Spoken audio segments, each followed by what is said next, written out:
Mis hermanos, buenas tardes. Buenas tardes. Vamos a ponernos de pie un minuto, vamos a orar, vamos a consagrar este tiempo. Padre, te damos gracias por tu bendita palabra. Padre, gracias porque tu Santo Espíritu está en medio de nosotros. Padre, hoy clamamos que tu Santo Espíritu sea el que hable a nuestro corazón. Y Señor, hoy pongas una semilla que dé fruto en nuestra vida y en nuestro corazón. Y que tu palabra nos alimente, Señor, y que tu palabra sea lámpara para nuestros pies. Gracias en el nombre poderoso de Jesús. Amén. Amén. Amén. Gracias, mis hermanos. Pueden tomar asiento. Pues efectivamente, como decía el hermano Raúl, hemos estado estudiando en estos meses, en lo que va del año, cuáles son las características de un hombre del reino. ¿Cuántos de ustedes han venido desde enero? Gracias. ¿Quién es la primera, que viene en este año, que es la primera vez que viene a esta reunión? Levante su mano. Perfecto. Gracias, mis hermanos. ¿Y los que no levantaron la mano? ¿Sí han venido o no han venido? Pero bueno, pues muy bien, mis hermanos, los que están viniendo, Nacho y los de mi hermano, sean bienvenidos. ¿Cómo se llama usted?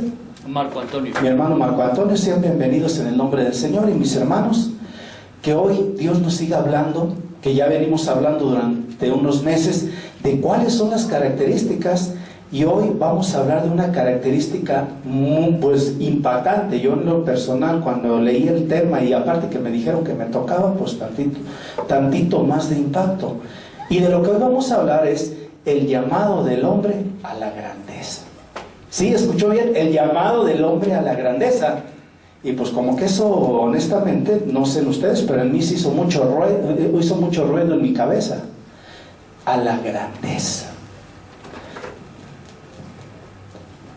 Aquí hay una característica que tenemos para poder comprender, ahorita vamos a ver el sustento bíblico, pero algo que tenemos que comprender y que precisamente la Biblia enseña es que el hombre, la primera parte que tenemos que entender es que todo varón, y cuando me refiero al hombre no es a la creación del hombre, sino es al varón, hombre en sexo masculino. El varón tiene un espíritu de soñador y de conquistador, o sea, eso es natural, eso ya viene en nuestra naturaleza humana. Y el ejemplo es bien sencillo. Desde niños, cuando jugábamos fútbol, yo me acuerdo que cuando era chiquito, la mayoría de ustedes son más jóvenes, pero quien tenga más o menos mi edad, yo me acuerdo que en mis años allá que el fútbol, había un defensa muy bueno del América, y yo no le voy al América, pero yo admiraba mucho a un hombre, se llamaba Alfredo Tena y traía el número 4. No sé si alguno de ustedes que sean de mis años se acuerdan de allá del América y del Capitán Furia, Alfredo Tena. Bueno, yo cuando era chiquito yo decía, no, yo quiero ser, y cuando jugaba fútbol yo pedía que me dieran el número 4, que era el número que utilizaba este jugador. Y cuando estaba yo ahí, yo me aprendí 2 o 3 jugadas de este jugador, cómo les llegaba, para cuando tenía a alguien más grande, siempre llegaba por atrás y les ganaba, sin cometer falta, les ganaba el balón antes de que llegaban. Y yo decía, soy Alfredo Tena, y cuando jugábamos, el hombre por naturaleza tiene un espíritu de soñador y de conquistador. Y eso lo vemos bien fácil y bien sencillo. Y les voy a poner un ejemplo. ¿Cuántos de ustedes son casados? Gracias, amén. Bueno, ¿qué tipo de películas les gusta ver a nuestras esposas? Románticas, tiernas, en esas donde el príncipe azul llega y libera a la princesita y vivieron felices para siempre, ¿no? Y honestamente, ¿cuáles nos gustan a nosotros? ¿Le gustan mucho esas? Digo, hay que complacer a la esposa y llevarla y acompañarla, pero ¿cuál prefieren ver? Es más, a sus hijos, ¿cuál quieren ir a ver de ahorita que están de moda? Que los Avengers y no sé qué, patadas, acción. Digo, somos cristianos, pero sí nos gusta ver nos gustaría o nos gusta, ¿no?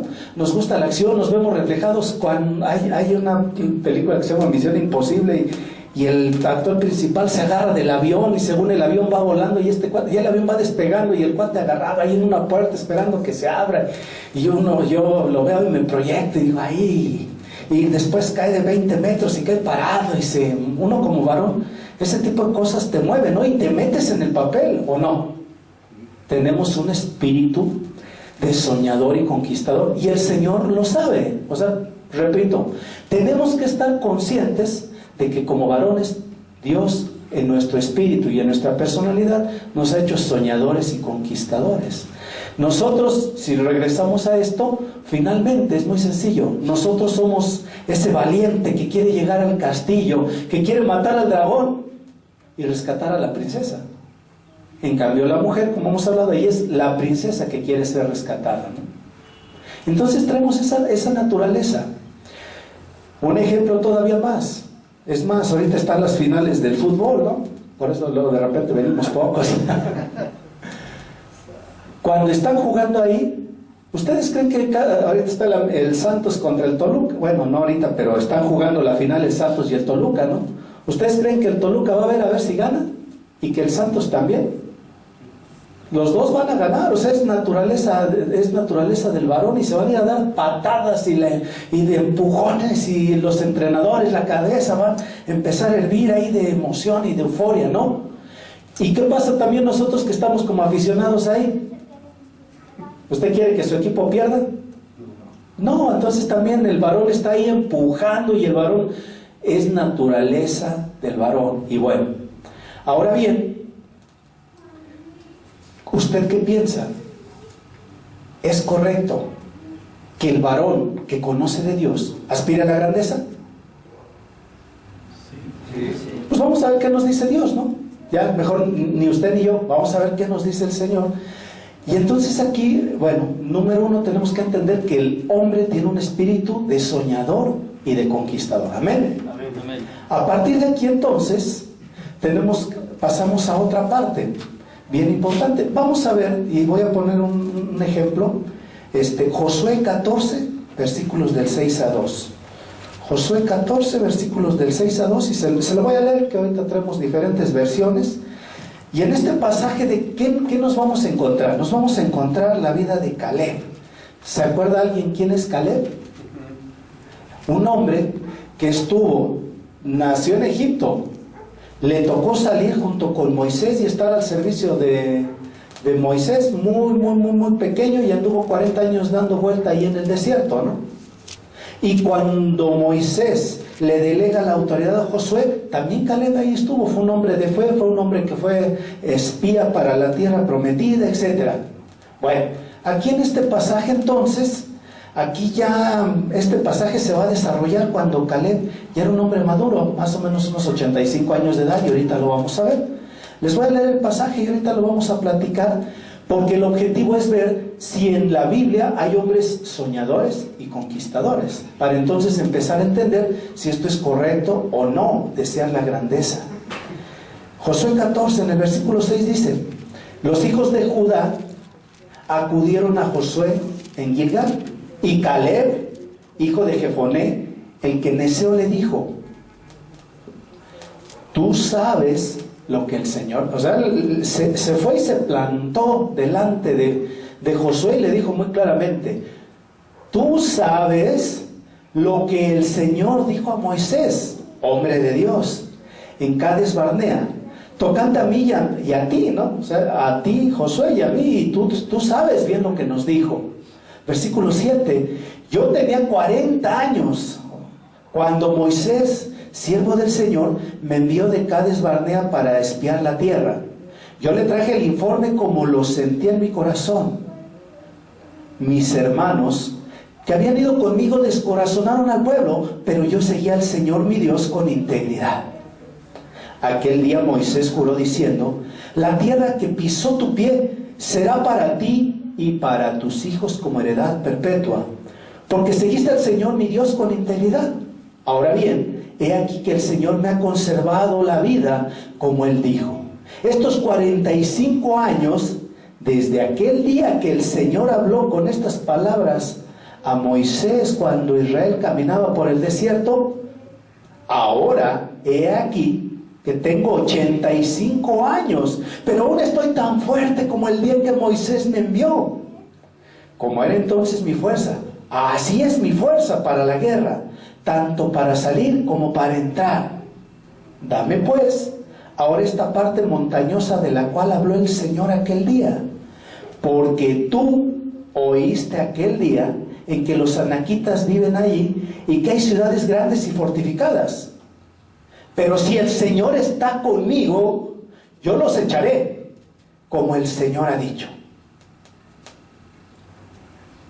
Como ven, este hombre era soñador. ¿Cuántos años duró el sueño de llegar a la tierra prometida y conquistarla? 45 añitos le duró. O sea, imagínense entonces, del día que le dieron la promesa, tuvieron que pasar 45 años. No fue así de que ya está la promesa. Entonces, ¿cuántos años debió estar ese pensamiento en su mente de Caleb? ¿No? Pues Caleb lo olvidó. Y cuando se dio la oportunidad, ¿ya se había olvidado Caleb? No, y contó los años, y ahí cuando habla con Josué, él sabía, llevaba bien la cuenta de cuántos años habían pasado de la promesa. La parte de conquistador, ¿y qué dice? Ya tengo 85 años, pero ya estoy viejito, ya no puedo caminar. ¿Así dijo? No. ¿Qué dice? Estoy igual de fuerte, igual que cuando me dieron la promesa hace 45 años. Estoy igual de fuerte. Y es más, yo sé que esa ciudad está habitada y está fortificada. Dámela. Y si el Señor está conmigo, yo iré y la conquistaré. Y más adelante, en el versículo 15, dice: y Caleb echó de ahí a los 3 hijos de Anac, que eran unos ahí gigantones. Caleb conquistó la tierra que le correspondía y todavía los echó fuera a los 85 años, todavía fue a la guerra, por conquistar el sueño que él tenía. Regreso a la pregunta: ¿es bueno o es malo que el hombre anhele la grandeza? Es bueno. Muy bien, pero ahora muchas personas piensan que el hombre o el varón que aspire a la grandeza contradice el mandamiento bíblico, y el mandamiento bíblico nos habla de humildad y servicio. De Caleb dice: yo voy y conquistaré y echaré. O sea, ir a conquistar, ir a sacar la espada y matar a aquellos, ¿no? Pero por el otro lado la Biblia nos dice: debes de ser humilde y debes de ser servicial. Y precisamente entonces esta confusión se da porque desafortunadamente el mundo nos ha ido enseñando una forma de la cual ahorita hemos manejado una mala palabra grandeza, pero la palabra grandeza no tiene el mismo significado para Dios que para el hombre. Para el mundo nos ha ido educando que grandeza es ¿cuánto tienes? ¿Qué tienes? Si traes coche del año y traes un BMW y varón, tienes 3 mujeres, ¡ay, bravo! ¿No? Así nos ha enseñado el mundo, ¿no? ¿Usted por qué se ríe, mi hermano Francisco? Nada más ha oído, dicen por ahí, de oídas. o es falso lo que el mundo nos está enseñando. Es falso, porque ahora viene, pero en la realidad así se maneja, ¿no? Es más, hasta hay un dicho que como te ven te tratan, y si te van mal, te maltratan, ¿no? Si tú no tienes, pues no eres grande, no eres triunfador. Pero el concepto bíblico de grandeza es totalmente diferente. Y el concepto bíblico, escuche bien, ¿cuál es el concepto de la verdadera grandeza? A la grandeza que Dios nos llama a usted y a mí. Y el concepto es hacer el máximo aprovechamiento de los dones y talentos que usted tiene para la gloria de Dios y para el bien de los demás. Repito, la grandeza a la que Dios nos llama es aprovechar al máximo los dones y talentos que usted le ha dado para gloria de Dios y para el bien de los demás. Entonces hay en la misma palabra grandeza hay 2 diferencias, o son dos mundos muy opuestos. En el mundo, para ser grande hay que tener cosas, y generalmente el tener también nos enseña a ser egoístas y que haya orgullo en el corazón. La grandeza de Dios es todo lo contrario, nos enseña a tener un corazón conforme al corazón de Dios, y ahí es donde empieza. Entonces, otra vez la pregunta: ¿está bien aspirar a la grandeza? Sí. ¿Está bien aspirar a la grandeza? Sí, pero a la grandeza de Dios, en la cual entonces usted va a poner a trabajar de la mejor manera los dones y talentos que usted Dios le ha dado para la gloria de Dios y para el bien de los suyos. Amén. Amén. Y esto también viene bien sencillo, porque entonces ahora hay un ejemplo en la Biblia que a mí me impactó mucho y está en Mateo 20. Este pasaje vamos a recordarlo. En Mateo 20, los famosos hermanos del trueno, Santiago y Juan, ¿Se acuerdan que ellos querían un lugar prominente, un lugar ahí a la izquierda y a la derecha del Señor, y cuando estés en tu reino? ¿Se acuerdan de ese pasaje? Y es bien interesante, porque el Señor, evidentemente como varones, conocía lo que había en su corazón. Había sí tenían esas ganas, ¿no?, de estar ahí en el reino, y queremos, ahí hay que estar a la derecha y a la izquierda. Tenían un lugar prominente. Aquí lo más interesante, y lo que a mí en lo personal me conmueve mucho del Señor, es qué hizo el Señor Jesús. De hecho, vamos a verlo en Mateo 20, en el versículo 25. En Mateo 20, versículo 25, del 25 al 27. Fíjense cómo es el amor del Señor y cómo conoce el corazón del varón, cómo conoce ese espíritu de soñador y de conquistador del que estamos hablando. Entonces, ¿qué hizo el Señor? Dice, entonces Jesús los llamó. ¿Qué dice en el versículo 25? Los llamó. Les dijo, Satanás, apártate. Así les dijo. Les dijo, cállense, no saben lo que dicen. ¿Eso les dijo? Hermanos, quiero imaginarme al Señor en ese pasaje. Sí, ya vio, porque en el momento en que ellos expresaron ese deseo de grandeza, ¿qué creen que pasó con los otros 10? Y lo dice ahí en la Biblia. ¿Qué hicieron? Se enojaron los otros 10. Entonces el Señor, yo me imagino el pasaje, aquí estaban todos los 12, se hizo por ahí a un ladito el Señor, y dice ¿qué? Los llamó, es decir, los apartó. Ni siquiera les llamó la atención ahí en la bola, los llamó.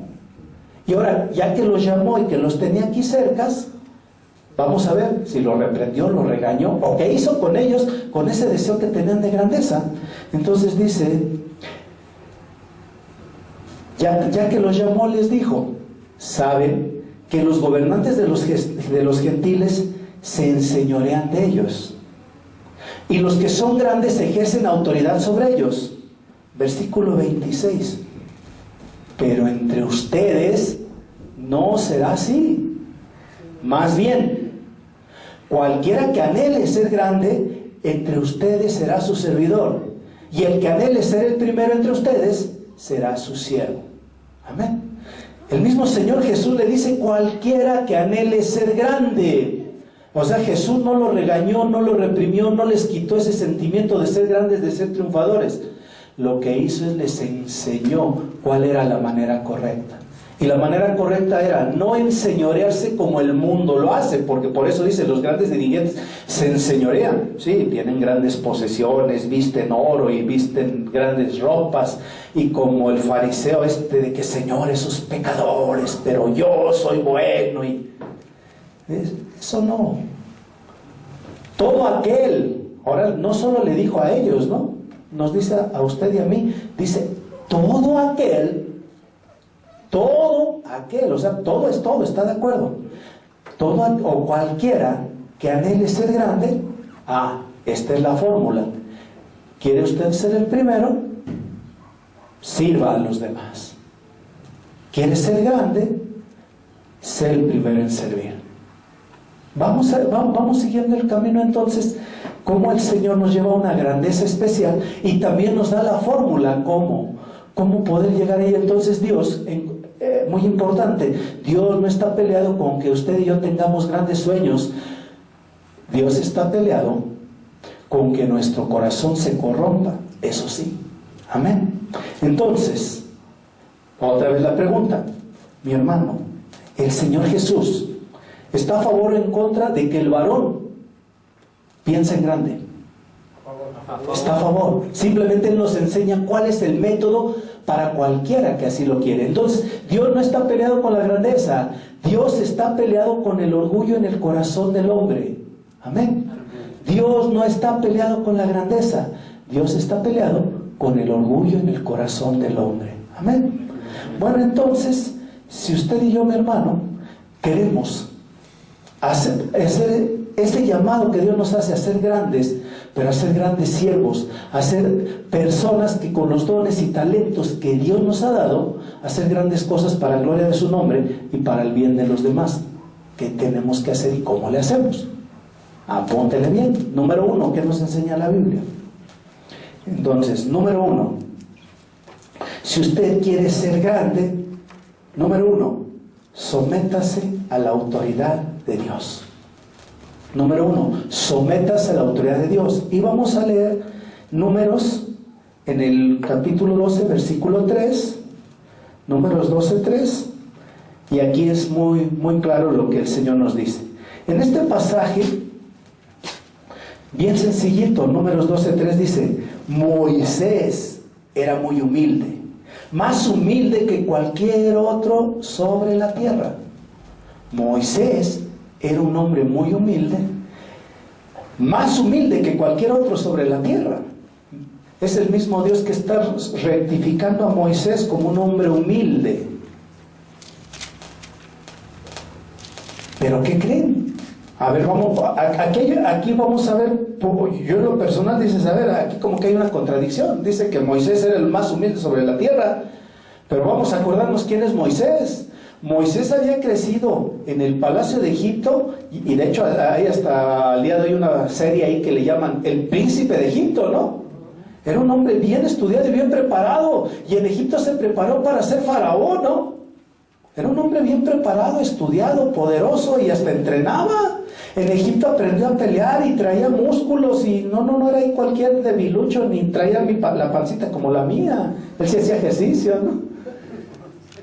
Pero el Señor dice que era el más humilde. Ah, caray, pues ¿cómo está eso? Él era influyente, era importante. Cuando ya después, un poquito antes de huir de Egipto, andaba por ahí viendo y vio que ahí un egipcio estaba maltratando a los hebreos. ¿Y qué hizo con el egipcio? Que se le puso ahí al brinco el egipcio. ¿Qué hizo Moisés? Sacó la espada y lo mató. O sea, es un hombre preparado, un hombre que tuvo el valor de matar a otro. El Señor dice que era el hombre más humilde. Y después huyó, ¿no? Tuvo que huir ya cuando todo esto fue descubierto, tuvo que huir. Y dice que se fue y llegó, ¿se acuerdan a dónde llegó? A Madián. Y lo primeritito que llegó ahí a Madián estaba un pozo, ¿no? Dice que llegó y se sentó, y después llegaron las hijas de Jetro, y llegaron con sus borregos y llegaron con su ganado y le iban a dar algo. Y de repente llegaron ahí otros pastores ahí más malosones y encajosos y las quitaron, ¿no? ¿Se acuerdan en ese pasaje qué hizo Moisés? Las defendió. ¿Ustedes creen que Moisés se paró y les dijo: oiga, ¿qué cree? Están las señoritas, por favor, pudiera hacerme el favor de quitarse, que ellas le den agua a sus borreguitos? ¿Puede hacerme ese favor? ¿Ustedes creen que así les dijo, le ha de haber dicho Moisés a eso? Y no dice específicamente, pero dice pastores, quiere decir que no era uno. Ya, pastores son más de dos, o sea, eran 2 o 3, ¿no? Y acuérdense que los hombres aplicamos la de no somos machos, pero somos muchos, ¿no? Ya cuando anda 1, 2, 3, ya somos más valientes, ¿no? Entonces, ¿ustedes creen que Moisés ahí les pidió así muy amablemente? Porque si lo hubiera hecho, ¿qué hubiera pasado? ¿Ustedes creen que se iban a quitar los pastores estos? Seguramente tú agarró ahí su báculo, algo, pero tuvo que pedirles con autoridad, al grado que lo obedecieron. De alguna manera tuvo que haber hablado con autoridad y mostrarles, porque tampoco la Biblia dice que les defendió, no dice que se peleó, ¿no? Pero con autoridad o de alguna forma. En ese momento Moisés impactó a esos hombres, y el Señor dice que este es el hombre más humilde. Sí me acompaña. O sea, como que de acuerdo a nuestros conceptos de humildad, como que se contradice esto, ¿no? ¿O no? ¿O usted sí ya le entendió? Porque a mí me costó mucho trabajo esto. A ver, espérate, ¿cómo? O sea, si Moisés es todo esto, es el príncipe de Egipto, es un hombre bien preparado, es un hombre con músculo, un hombre entrenado, pero es el más humilde para los ojos de Dios. Y no hay otro más humilde que él. Imagínense lo que dice el Señor. Pero bueno, entonces aquí, ¿por qué Moisés fue el hombre más humilde para Dios? Porque servía a los demás. Muy bien, porque Moisés tuvo la capacidad de someterse a la autoridad de Dios. Punto. Moisés tuvo la capacidad de someterse a la autoridad de Dios, y entonces Dios tuvo la capacidad de hacer grandes cosas con él. Ahí viene el principio de grandeza. La grandeza entonces empieza, por eso sométase a la autoridad de Dios, porque entonces empieza en el corazón la grandeza que Dios quiere.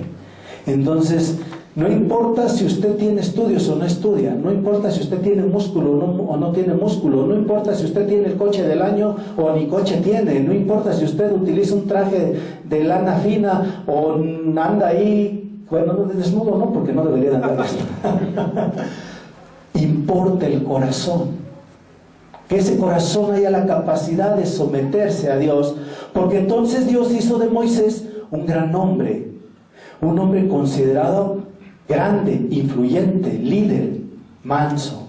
Entonces, repetimos, Dios no está en contra de la grandeza, Dios está en contra del orgullo en el corazón del hombre, y Moisés fue capaz de someter ese orgullo y hacer grandes cosas, pero para la gloria de Dios y para el bien del pueblo. Desde, como usted lo dijo, ahí en el pozo hizo el bien de los demás y glorificó a Dios, al grado que hasta ahí Dios lo bendijo y ahí quedó, y ahí lo bendijo con esposa, lo bendijo con hijo, lo bendijo con... y duró ahí en Madián 40 años. Ese acto, a través de eso Dios lo bendijo. Entonces aquí lo importante es eso, mi hermano. Es bueno que usted aspire a la grandeza, que usted aspire a prepararse, que usted aspire a agarrar un ministerio o simplemente en su trabajo, en lo que usted hace, que sea usted el mejor. Mis hermanos que trabajan en el transporte, usted sea el mejor conductor y déle 3 vueltas y agárrele con la unción y ore para que Dios le diga qué horas es la hora y cuál es la ruta más conveniente, y que Dios le bendiga para que usted levante pasaje y todos los demás. ¿Y tú cómo le haces? Para gloria de Dios. Muchas veces, en algunos casos, ustedes conocen la historia que les platicaba. Yo en mi trabajo, en los primeros trabajos que estuve, nuestro horario era de 8 de la mañana a 6 de la tarde. Yo llegaba a 7:30, cuarto para las 8, y a las 8 ya trabajando. Daba a las 6, daba a las 6:30 y yo seguía. Y en el transcurso del día, si había que ir por las tortas, yo iba por las tortas, todo. De los jefes, gloria a Dios, empezaron a fijarse en mí y me decían: ¿por qué eres diferente a los demás? Dice Pablo, todo lo que hagan, y si sirven a alguien, y si sirven a un amo que no conoce de Dios, con mayor razón, den testimonio. Sirvan como si estuvieran sirviendo para el mismo Dios. Y ahí estoy hablando del trabajo. Todos mis compañeros, eso sí me los eché de enemigo, porque ay, este barbero, y ahí va, y si llega temprano. Gloria a Dios. Yo lo hago porque amo a Dios. Punto. Ustedes no lo aman, pues no lo hagan. Gloria a Dios. Les daba el testimonio que ya después de vivir todo esto, pues Dios nos bendijo, me dieron un ascenso, y ese ascenso subió casi 7 veces mi sueldo en un solo golpe. Dios bendijo. Pero todo esto, entonces, yo hago reflexión cuando estaba estudiando este tema, hacía reflexión, sí, efectivamente Dios jamás estuvo en contra de que yo anhelara un mejor puesto y que aparte hiciera el mejor servicio como empleado, para que mis jefes se fijaran en mí. Yo no les tuve que pedir ni el aumento ni nada. Ellos me dijeron: ¿sabes qué? Te vemos capacitado y toma este puesto ahora, y ahora vas a ganar tanto, 7 veces más que lo que ganaba en mi puesto anterior. Y damos gloria a Dios. Entonces Dios no está peleado con eso. Dios no está peleado en que seamos muy buenos en lo que hagamos. Y lo que les decía, no importa si estás en el transporte, en lo que hagas, hasta para vender chicles, si tú tienes la unción y la gracia de Dios, Dios te va a respaldar y Dios te va a hacer grande. Porque entonces es lo que estamos aprendiendo de Moisés. La grandeza está en el corazón, no en lo que se ve. Que tenemos que entrenar, que tenemos que estudiar, sí, eso sí.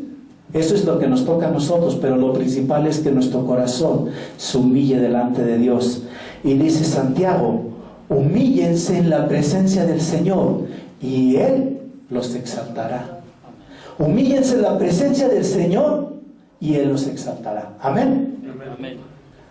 Número 2, apúntele ahí. Entonces, número 1, sométase a la autoridad de Dios. Número 2, ¿qué tiene que hacer usted para poder ser grande de acuerdo a los principios bíblicos. Número 2, decida ser grande. Decida ser grande, decida ser reconocido. Moisés, pues en Egipto era totalmente conocido, ¿no? 40 años en Madián, ¿ustedes creen que nadie conocía a Moisés como era él? El egipcio que llegó y se quedó con ellos. Y cuando regresó a tomar el encargo de Dios de liberar al pueblo, ¿alguien no conocía a Moisés? Hasta el día de hoy nosotros lo conocemos, ¿no? Decídase todo, pero ahora bien, efectivamente usted me dice, es que estamos hablando de Moisés, estamos hablando de Caleb, son grandes hombres bíblicos, pero pues yo soy un hombre cualquiera, común y corriente, decía Pedro, del vulgo ahí. Mi papá escuchaba una canción cuando yo era chico que decía, soy un pobre venadito que anda por la serranía. Es un pobre venadito que anda uno por allá, humilde, inocente. Acuérdese que la humildad no es andar con la cabeza agachada ni todo mugroso. La humildad no tiene que ver con la capacidad económica. En la Biblia no. La humildad tiene que ver, como lo hemos visto, en la capacidad de someternos a la autoridad de Dios, en la capacidad de someternos al señorío de Jesucristo. No importa si usted es rico y pobre, porque yo he conocido pobres que no tienen ni qué comer, pero son bien orgullosos. Y he conocido gente con mucho dinero que es muy sencilla. Es humilde de acuerdo al principio bíblico. Entonces, en este sentido es lo mismo. Pues sí, estamos hablando de Abraham y David, pero ¿qué cree? Y generalmente no se habla mucho de esto, pero es algo impactante. El Señor Jesús nos dio una gran promesa de poder. Y esa gran promesa de poder está en Juan capítulo 14, versículo 12. Juan 14, 12 dice, de cierto les digo que el que cree en mí, él también hará las obras que yo hago. Y mayores que estas hará, porque yo voy al Padre.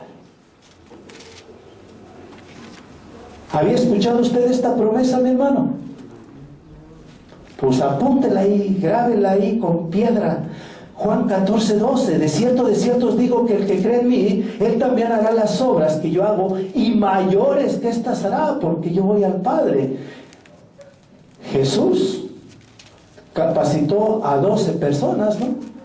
Que fueron los discípulos, y de los cuales uno lo traicionó, entonces quedaron 11, y después salió por ahí otro discípulo, que aunque no estuvo con Jesús, fue Pablo. Él nomás capacitó a 12 personas. Al día de hoy, ¿cuántos seguidores hay?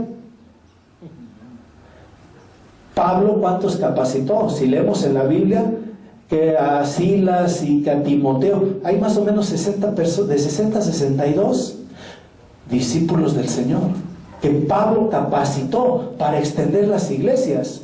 Pablo, entonces, si Jesús discipuló a 12, Pablo discipuló a más de 60. ¿Quién es más grande en esas obras? ¿Pablo o Jesús? Pablo hizo más, ¿no?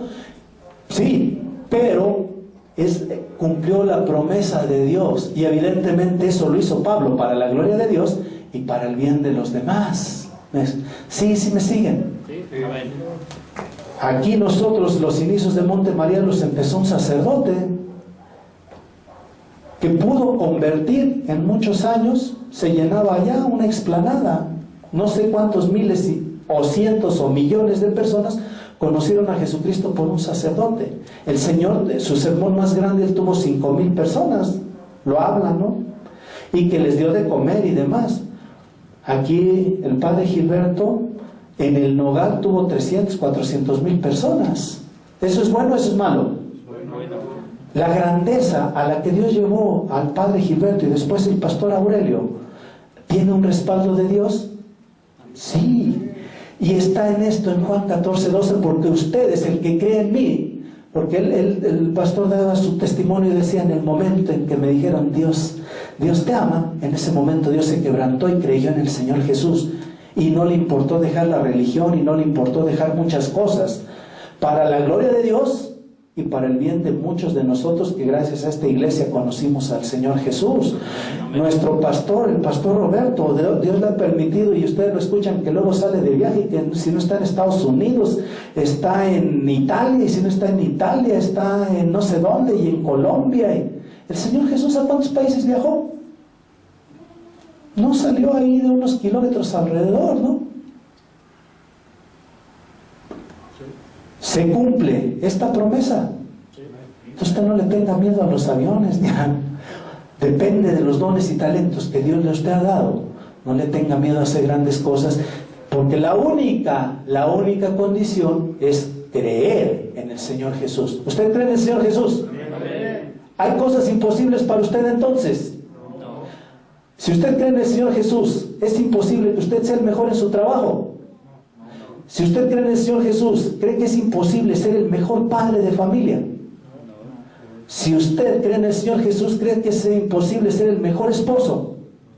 Si usted cree en el Señor Jesús, ¿cree que es imposible ser el mejor padre? Si usted cree que en el Señor Jesús, si usted cree en el Señor Jesús, usted podrá sanar enfermos y podrá predicar el Evangelio. Amén. Entonces, por eso, el punto número 2, decida usted, porque aquí está la promesa. Ahora falta que usted y yo no la creamos. O usted está igual que yo, soy un pobre venadito que anda ahí por la serranía. O salimos y tomamos el papel de Dios, creemos en Él, y entonces sí, vamos a conquistar, nos volvemos conquistadores, nos vamos a volver conquistadores de nuestro hogar. Generalmente aquí en México quien toma las decisiones y quien grita y manda, ¿quién cree que es? ¿Por qué se rieron? En mi casa mando yo. Pero porque ahorita no está aquí el Rosario, por eso digo eso. La mujer, porque nosotros no hemos tomado nuestro papel como autoridad espiritual y encabezar ahí, que la mujer vea que estamos decididos a ser un gran marido, un gran esposo, un gran padre, que nos esforzamos, que oramos, y que entonces nuestra mujer decida obedecernos en lugar de mandarnos. O nuestros hijos deciden, ¿es fácil? No, no es fácil. Pero es una promesa del Señor. Amén. Y entonces, repito, decida usted. La promesa ahí está. Usted y yo nos toca decidir si le entramos o no le entramos. ¿Le entra o no le entra, mi hermano? Amén. Amén. Entonces, aquí, y fíjense, ahora, ¿es fácil? Si usted dice, ¿le entramos? Pues sí, pero no es fácil. Es más, vamos a regresar a Moisés, Éxodo 3, capítulo 3, versículo 11. En ese capítulo, el Señor le dice a Moisés, sube al monte, ve una zarza ardiendo, se acerca y está la presencia del Señor, empieza a tener un diálogo con el Señor y el Señor le dice, yo te mando que ahora vayas a Egipto para que liberes a mi pueblo de los egipcios. Y Moisés dijo, heme aquí, yo iré. ¿Dijo eso? Los que ya abrieron ahorita Génesis 3. ¿Qué respondió Moisés? Dijo, heme aquí, yo iré. Sí, Señor, yo creo en ti, que tú eres el que me mandas. Ay, voy ahorita. ¿Así dijo Moisés? No. Moisés era igual que usted y yo, de carne y hueso, que tuvo la capacidad de someterse a la autoridad de Dios. Esa es la gran diferencia. Pero era de carne y hueso y dice, ay, Señor, ¿quién soy yo para presentarme ante el faraón y sacar de Egipto a los israelitas? Reconoció que era un ser humano con debilidades, que tenía ahí fallas en el habla, etc. Y más, sí, él había estado preparado, pero después estuvo 40 años ahí cuidando chivos y borregos, ¿no? En esto, Señor, yo no tengo dinero, ¿cómo voy a ir a pararme con el faraón? Señor, yo no tengo un traje fino ni las ropas finas, ¿cómo voy a ir a pararme con el faraón? Señor, yo no soy un gran orador, ¿cómo voy a ir a pararme con el faraón? Con toda esta frase, si la desglosamos, ¿qué todo no habrá querido decir Moisés cuando dijo, ¿quién soy yo? Pero fíjese cómo es Dios. Dios le dice, y es mismo Dios que le dice, yo estaré contigo. Yo estaré contigo, le respondió el mismo Dios.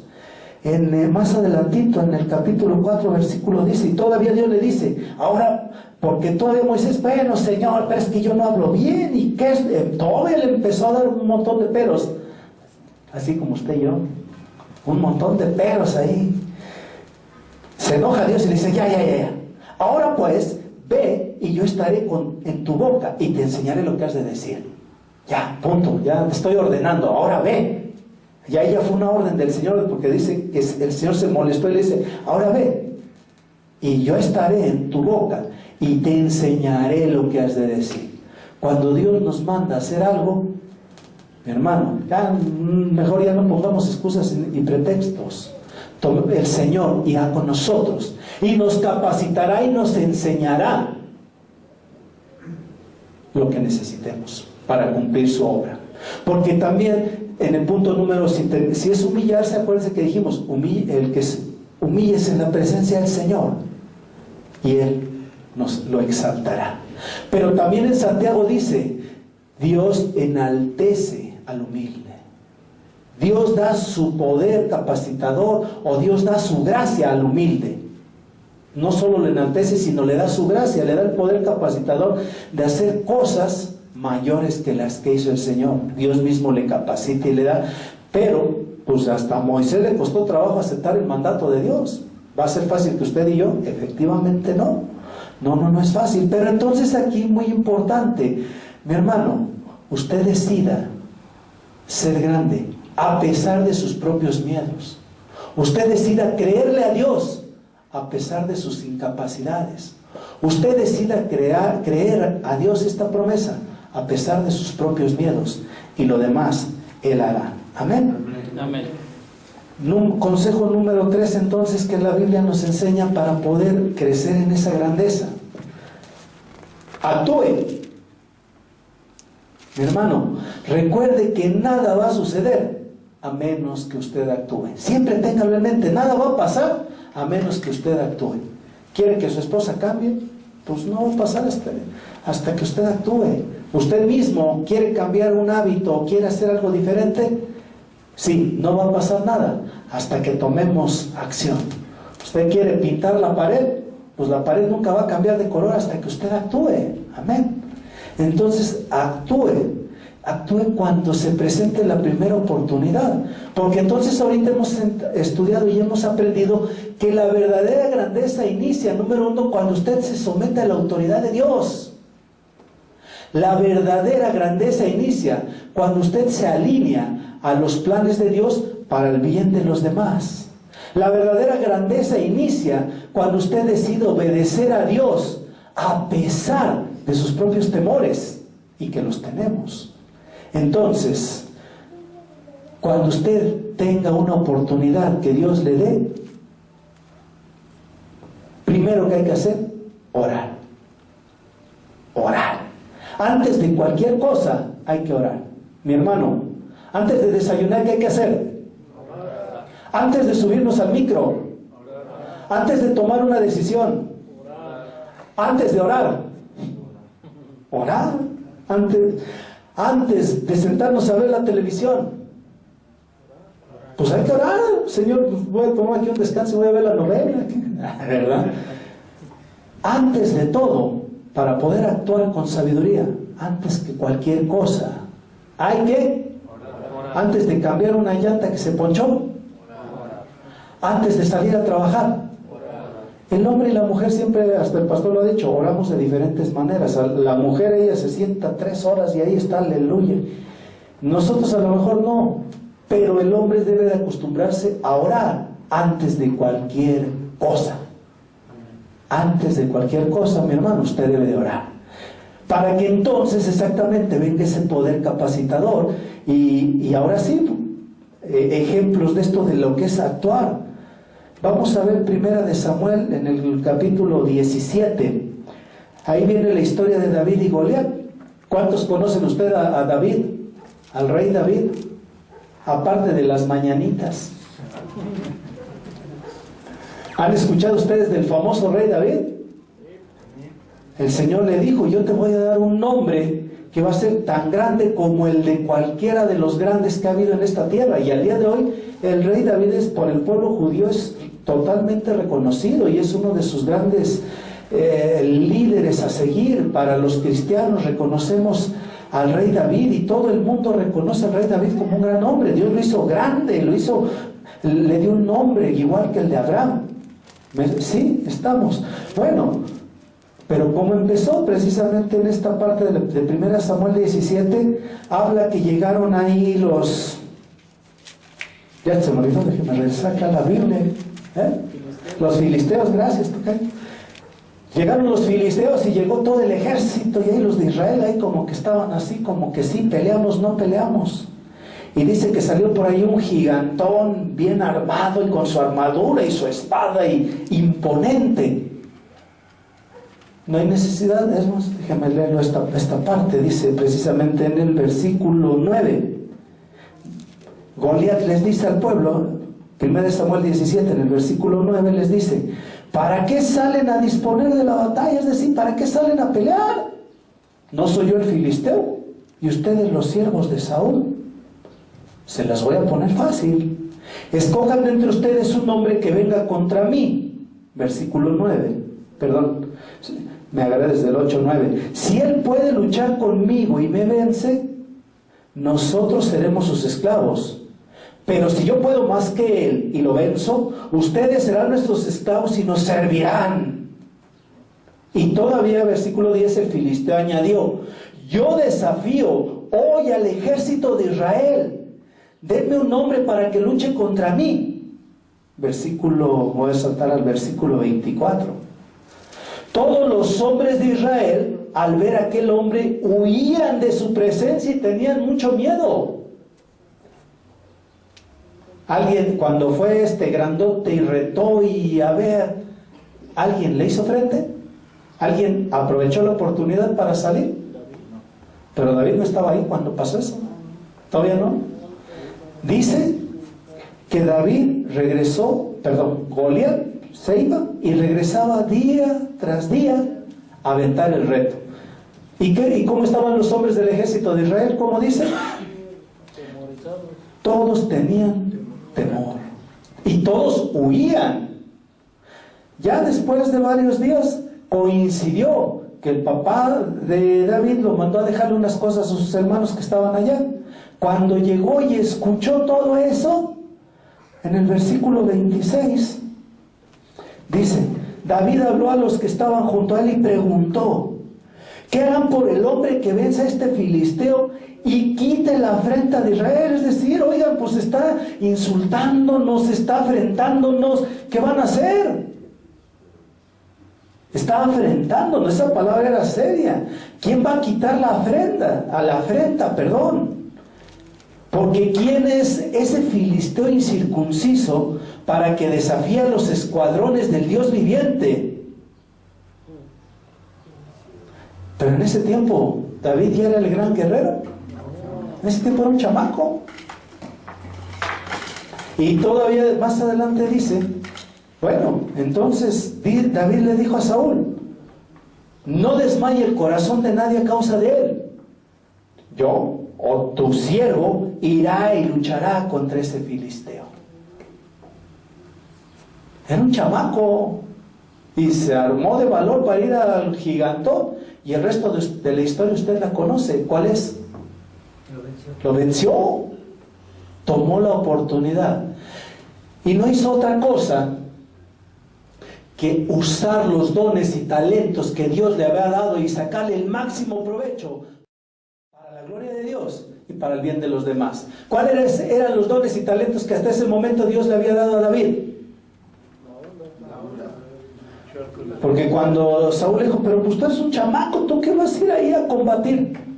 El Señor me ha librado de la garra del león y del oso, y he sobrevivido y sé cómo hacerlo. Le quisieron poner ahí toda una armadura y quítenme esto porque me estorba, ¿no? Lejos de ayudarlo, le estorbaba. En ese momento, pues, dones y talentos, manejar la onda. No necesitó más, evidentemente, la gracia de Dios, porque si no hubiera tenido la gracia de Dios, con esa onda y con una piedrita, ¿ustedes creen que le hubiera hecho algo al gigante? Sin la gracia de Dios. A lo mejor ni le atina, ¿no? Pero con la gracia de Dios, dice la Biblia que de un solo golpe cayó fulminado. Mi hermano, recuerde que nada sucede a menos que usted actúe. Si en el pueblo nadie hubiera actuado, ¿qué hubiera pasado entonces con estos filisteos? Pues hubieran ido y hubieran arrasado a todo el ejército que estaba atemorizado. Hasta que salió alguien y actuó. En ese momento las cosas cambiaron. Y evidentemente entonces a partir de ahí la fama de David, todo el mundo fue conocido, ¿no? Y hasta ya después, más adelante, hasta Saúl se empieza a encelar porque pues ahora el famoso era el chamaco, pero que había actuado, mi hermano. Entonces recuerde que nada sucede a menos que usted actúe. Amén. Amén. Mi hermano, Dios nos está llamando como varón, y digo, y honestamente lo digo también por mí, ese llamado es complicado y es difícil, porque el mundo nos ha enseñado a estar pues ahí cuando vamos a la escuela, pues ya sacamos 6, gloria a Dios, ¿no? No nos esforzamos por ir al 10. Pues ya tengo mi trabajo y pues ahí me pagan. Yo juego a que trabajo y el patrón juega a que me paga. Pero no nos esforzamos por ser el mejor empleado. El Señor, ¿qué nos está enseñando? ¿Qué quiere Dios? Que usted sea el mejor en lo que haga. El mundo nos ha enseñado que pues con que el matrimonio, tengamos ahí un buen matrimonio, pues ya le hicimos, porque pues todos se divorcian. No, Dios quiere que tengamos un matrimonio de excelencia. ¿Va a ser fácil? No. Va a costar trabajo, pero si creemos en el Señor, haremos cosas mayores. Amén. No para gloria nuestra, porque eso es lo que el Señor nos está. Todo lo que hagamos no es para gloria nuestra, es para gloria del Señor y para bien de los demás. Es para la gloria del Señor y para bien de nuestra esposa. Es para gloria del Señor y para bien de tus hijos. Es para gloria del Señor y para bien de tus hermanos. Es para la gloria de Dios y para que su reino sea extendido. Y entonces nos volvamos hombres conocidos, hombres grandes, hombres famosos, para la gloria de Dios. Porque lo que hacemos lo hacemos bien y lo hacemos muy bien. Y Dios es glorificado. Entonces Dios nos exaltará. Y si nuestro corazón, cada mañana, cada día nos humillamos porque somos hombres débiles, somos pecadores, eso también tenemos que tener la humildad de reconocerlo, que no somos perfectos, y cada mañana tenemos que reconocer ese señorío de Jesucristo y humillarnos delante de Él, para que entonces Él nos exalte y con su poder capacitador Él nos empuje a ir subiendo cada día más. Segundo, hermano, créale al Señor, porque dice que si usted cree en Él, entonces haremos cosas mayores. Y por lo tanto, entonces, cuando Dios le hable a usted y Dios le ponga una oportunidad enfrente, ore y aviéntese a pesar de sus propios miedos. Y número 3, mi hermano, actúe. Nada va a pasar si usted no actúa. Sus hijos no van a ser mejores hijos si usted no actúa. Usted no va a ser un buen empleado si usted no actúa y se prepara y se capacita y hace algo. La gloria de Dios ahí va a estar, sí, pero nos toca actuar. Nos toca ir aunque sea con la onda y el palito, pero orar para que Dios esa onda y esa piedrita, el primer gol, a la primera y bien, para la gloria de Dios. Amén. Amén. ¿Cuántos de ustedes creen que si este llamado Dios no lo hubiera hecho hace 10, 15 o 20 años, seríamos mejores personas? ¿O estaríamos haciendo algo más? Al día de hoy, en estos tiempos, ¿Dios le ha llamado a algo? ¿Ha sentido en su corazón que Dios le ha pedido que haga algo y lo hemos rechazado? Ahora, a partir de hoy, ¿qué quiere hacer? ¿Estar ahí en la mediocridad o ser de los mejores? Yo respeto y honro mucho a los hermanos que son hermanos maduros. Ahorita que está el hermano Francisco, yo le honro porque es un hombre maduro. Yo le respeto mucho porque conozco a su esposa, conozco a su hija, y por mis respetos, el hermano tiene una profesión y ha dado testimonio, y Dios lo ha bendecido económicamente, Dios le ha ido sanando y Dios ha hecho muchas cosas. Yo le respeto y le honro en el Señor por ser obediente. Y cada uno de nosotros estamos llamados a honrar al Señor. Dios no está peleado con que usted traiga un coche del año, Dios está peleado con que usted el coche del año venga y se lo aviente a los hermanos y mire, yo sí soy de los conces del Señor. A mí sí me quiere, no. Que sea para la gloria de Dios y para honra, para que usted transporte a su familia cómodamente y para que honre y glorifique a Dios. Dios no está peleado con que usted compre un libro y se ponga a estudiar. Dios está peleado que con ese estudio diga, ay, sí, yo soy más grande, ya no necesito de Dios, ya lo sé todo. Dios no está peleado que en su trabajo ustedes le den un aumento y gane el doble, 3, 4, 5 veces más. Dios está peleado que cuando usted tenga dinero diga, ya no voy a la iglesia, ¿para qué? Ya no necesito de Dios. Dios no está peleado que usted tenga el dinero suficiente para que le compre un buen vestido a su esposa y mande una buena escuela a sus hijos. Usted sabía que una persona que no tiene estudios de preparatoria ni de licenciatura gana, bueno, más bien, una persona que tiene estudios de preparatoria gana el doble de una persona que no tiene estudios de preparatoria? ¿Sabía usted eso? ¿Y usted sabía que una persona que tiene estudios de licenciatura puede tener un salario hasta de 7 veces mayor que alguien que no tiene ni la primaria? ¿Qué quiere usted para sus hijos? ¿Quién tiene hijos? ¿Usted le gustaría que entonces sus hijos no estudiaran? No? Pero si Dios le dice, esfuérzate y échale y vuélvete mejor y que tus hijos estudien, que se preparen, ¿eso es malo? Si es para la gloria de Dios y para el bien de los demás. ¿Estamos o no dentro de la enseñanza bíblica? Entonces, mi hermano, yo le invito hoy a que se ponga de pie y vamos a orar. Vamos a orar para que el Señor nos llene de su Santo Espíritu, nos tome y que el Señor nos haga ser los mejores en lo que hacemos. Amén. Amén. A menos que usted no quiera, entonces sí, siéntese y no, pero si usted quiere aceptar el reto, póngase de pie y vamos a orar que el Señor en lo que hacemos nos haga brillar para gloria de Él y para el bien de los que nos rodean. Y los más cercanos que nos rodean generalmente es la esposa y los hijos, sus papás, sus hermanos, Dios le hará, pero también para el beneficio de los hijos, en este caso de esta iglesia amada, en donde está la familia de Dios. Primero que lo haga brillar en su familia y después los haga brillar y ser grandes para su gloria en medio de esta preciosa familia de los hijos de Dios. Padre, en esta tarde levantamos nuestras manos y reconocemos, Señor, que somos hombres débiles, somos hombres pecadores y somos hombres, Señor, que nuestra carne muchas veces nuestras pasiones, Señor, nos impiden poder humillarnos delante de ti. Muchas veces, Señor, ofendemos tu nombre y no hemos tenido y desarrollado la capacidad de pedir perdón. Señor, hoy queremos también reconocer que delante de ti no somos nada y queremos en este, Señor, levantar de manos, decirte que nos rendimos, Señor, como una señal de nuestra pequeñez. Queremos pedirte, Señor, que tu Santo Espíritu capacitador venga y llene nuestras vidas y llene nuestros corazones con tu Santo Espíritu. Y, Señor, nos enseñes a perdonar. Nos enseñes, Señor, a pedir perdón.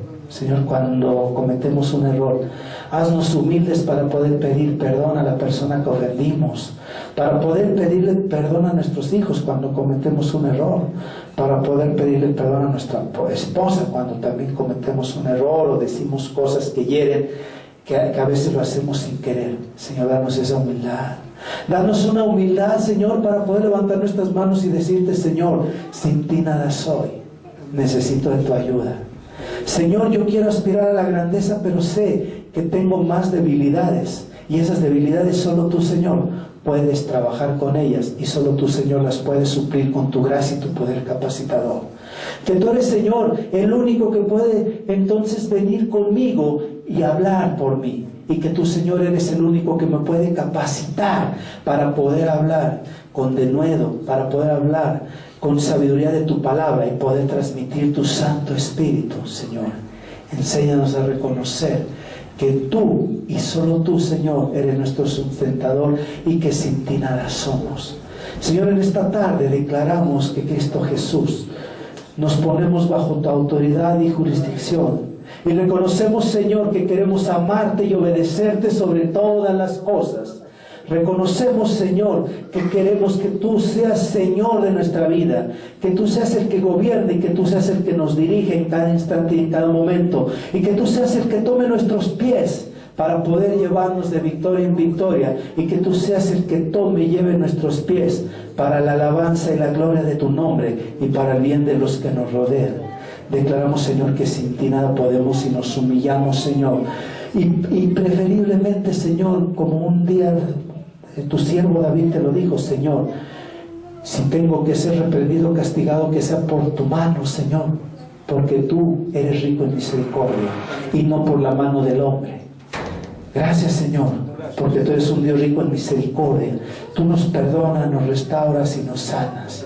Y Señor, hoy reconocemos y decidimos, Señor, creer en ti, creer en tu promesa, en esta promesa maravillosa en la cual, Señor, tú nos das tu Santo Espíritu para poder hacer cosas mayores para la gloria de tu nombre, para la gloria del Padre, y guiados por el Espíritu Santo. Señor, aceptamos este llamado que tú nos haces y creemos en tu promesa. Y Señor, pedimos que cuando nos da miedo actuar, si hay alguna decisión que tenemos que tomar en casa, Señor, nos enseñes a orar y después a actuar. Si tenemos que pedir perdón a alguien, Señor, impúlsanos a actuar. Si tenemos que tomar algún cambio de trabajo, Señor, oramos y tú impúlsanos a tomar la decisión adecuada. Si tengo que cambiar de casa, si tenemos cualquier cosa que tengamos que hacer de acuerdo a tus planes y de acuerdo a tu voluntad, Señor, que tu Santo Espíritu sea el que nos dé ese impulso para poder actuar. Señor, para cuando tenemos, los que tenemos hijos todavía pequeños, que todavía los tenemos que llevar y guiar, Señor, que tengamos, enséñanos a educarlos conforme a tu palabra, enséñanos también, Señor, a educarlos conforme a la educación que también necesitamos para poder sobresalir en el mundo, Señor, y para poder tener un ingreso digno y estable.